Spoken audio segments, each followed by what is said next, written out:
Hi everyone, thank you very much for stopping by and returning to the old world. Red Lancer 7263 asked a question on my video about the role of light cavalry.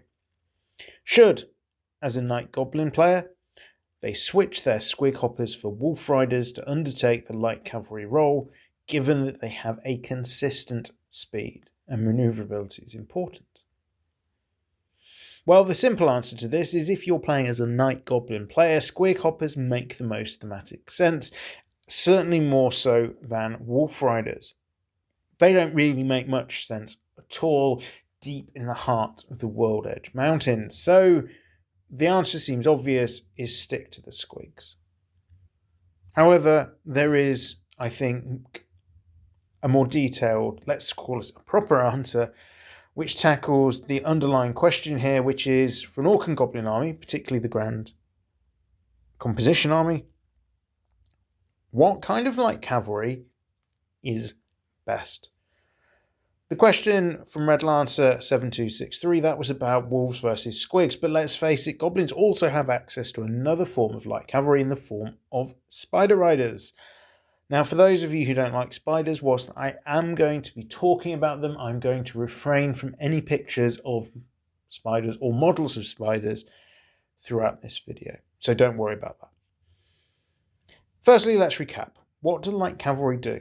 I've covered this in detail in the video I mentioned earlier, but in summary, they're a chaff drop, they harass enemy troops, they attack weak foes, lone wizards, artillery, things like that, and they can be used to harass baggage carts and try to seek out late points from swift manoeuvring to get any domination points that are available.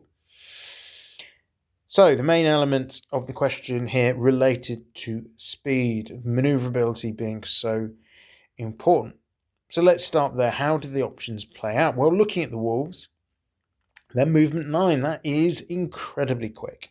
And combined with the ability to skirmish, this means they can nip through some very small gaps indeed and be a proper nuisance.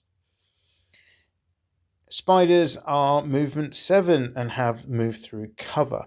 So useful if you've got a heavily wooded table, for example. I don't think, however, this is such a great trade-off for the movement 9 and skirmish of the Wolf Riders, because I think that just makes them more nimble. We'll come on to the remaining special rules later. Squigs, what have they got? Well, they've got this 3d6 movement, which makes them, I think, less reliable and the point of concern here for Red Lancer. 3d6 is a big variable, but the average is going to be 10.5. So they should be able to keep up with the wolves. In fact, they'll probably outrun them over the duration of the game, and they will typically outrun the spiders with their movement of 7, but this is a game of dice, so you must expect that triple 1 to come up when it will hurt you the absolute most. Speed and nimbleness, however, is not everything. Another key attribute is reliability. Let's think about historically just for a second at how many times an army has been let down by unreliable cavalry, be it on the battlefield, Prince Rupert going off after the baggage train and simply not coming back, losing control of his men, or General Lee being completely blinded by the fact his cavalry were off doing their own thing rather than properly monitoring the Union forces in the run-up to Gettysburg. In fact, it was the Union cavalry fighting dismounted, which slowed the Confederate army long enough to allow the Union forces to really mass on the better ground. I digress, however. So the Orcs and Goblins. What do we mean when we're talking about reliability? Well, we're really coming into the impetuous rule here. And the impetuous rule, that applies to both Spider Riders and Wolf Riders. And this rule's changed. So instead of it being a 50-50 on a dice roll, are you going to charge 4+ yay, 1 to 3 no, whichever way round it is? Goblins now suffer more because we're looking at a leadership test. So if you look at forces like the Empire, for example, Pistoliers really suffered from having the impetuous rule. But they've got leadership 7, and 7 on 2 dice is the most common dice roll. So more often than not, they should be passing, even if the odds are only slightly in their favour.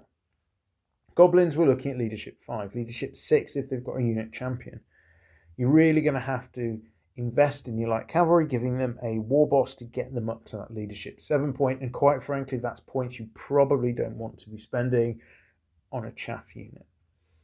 What this means is more often than not, they will go charging after the glory, going into a unit they really don't want to be engaging, getting stuck into a fight where they just don't need to be. It takes away their reliability. This isn't something where the Squig hoppers suffer. They don't have this rule. So whilst you can't guarantee how fast they'll move because you're rolling random movement, it does mean you're only going to be charging stuff that you want to charge. Talking of the special rules, let's have a little bit of a look at what's on the cards. Well, Spider Riders and Wolf Riders, they both have fast cavalry. They've got Fear Elves, so weaker against High Elves, Wood Elves, and Dark Elves for legendary units. They've got Impetuous, as discussed, Open Order, Swift Strike, and Warband, so they can move quite quickly. The Spider Riders, well, they've got poison attacks. Now, I think this is less useful for them than it ever used to be. We're not auto-wounding anymore. Those 6s to hit are only giving a +2 to the dice roll to wound. So when you've only got small numbers of them, yeah, it's not looking quite so hot. They've also got move through cover, but as we've mentioned, I don't think this really acts as an effective substitute for the rules had by a Wolf Rider.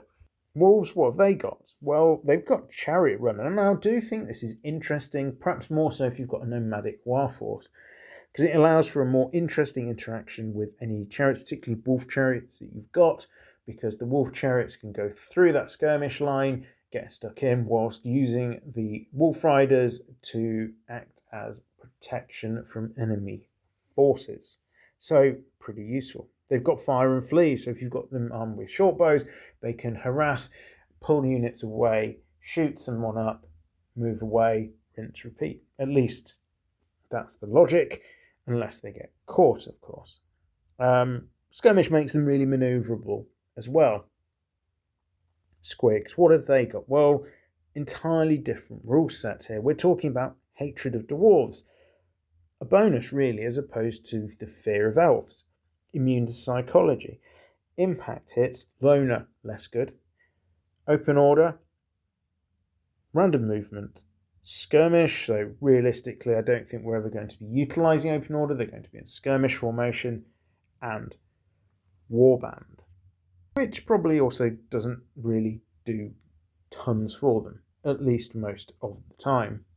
We add on to that the stats, and Squigs just bite harder than the Squigs or Wolves do. So along with their impact hits at strength 5 mean that they are better able to do some damage to things once they get in. I touched on short bows. I don't think short bows are particularly valuable for these light cavalry. I think when you're rolling 4 or 5 dice and you've only got strength 3 things, the chances of you actually being able to hurt meaningful targets or targets that are worth having a go at are pretty slim. You're better off, I think, with a cavalry spear, getting involved, getting the bonuses to wound, and trying to clear stuff through melee. It means being very careful with what you get involved with, but it feels like a more reliable way of doing damage if you are looking at doing some damage with your light cavalry. So overall, where do I sit? I think actually going back to that original question of do you switch out your Squig Hoppers for Wolf Riders? I'm not sure that you do. Now, Wolf Riders do have a benefit of being core, as do Spider Riders. The Squig Hoppers are a special choice, so they are competing with different things. However, let's be honest, an Orc and Goblin army, particularly a Night Goblin army, it's not a force which has a huge problem with filling out that cortex. It's got lots of things going on there which offer value. So to me, actually, it's fine to pick my light cavalry if I want to go down that route from the special selection. The more I've thought about it, the more I really reach the conclusion. I think as a Night Goblin player, Red Lancer, my personal view, and it is a personal view only, is I'd stick with the Squigs. And in fact, if I was using an Orc and Goblin Grand Composition army that isn't all about Night Goblins, do you know what? I still would probably prefer the Squigs. I think they're going to just give me a little bit more value over the course of the game than the Wolf Riders. They're a little bit more expensive, 12 points as opposed to the 10 points of a Wolf Rider. As an aside, Goblin Spider Riders, they're 12 points each as well. Really don't think they offer great value.